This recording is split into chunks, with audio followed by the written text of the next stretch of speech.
Samsung yeni nəsil prosesorunu, flaqman prosesorunu təqdim etdi. Exynos 2600. Amma nədənsə Samsung bu prosesordan Galaxy S26 Ultra-da istifadə etməyəcək.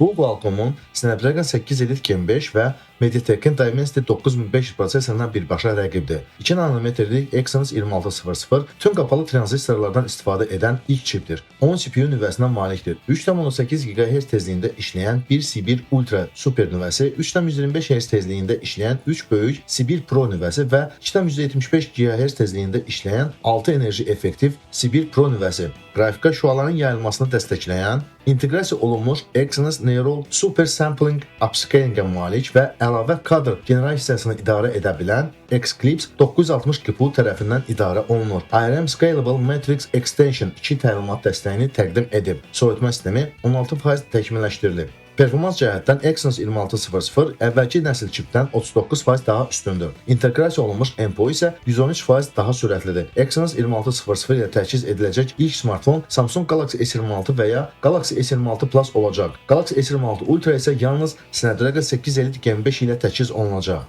Mən bunu anlaya bilmirəm. Öldürün anlaya bilmirəm. Samsung dediyi kimi əgər Exynos 2600 bu qədər güclüdürsə, yəni rəqabət qabiliyyətlidirsə, nəyə görə bu super prosesoru Samsung özünün Galaxy S26 Ultrasında istifadə etməyəcək? Bəlkə Samsung istər. Bu sualın cavabını siz bilirsinizsə, bu barədə kommentlərdə yazın. Amma əminəm ki, Samsung istər kimsə bu sualın cavabını bilsə belə, kommentlərdə heç nə yazmayacaq.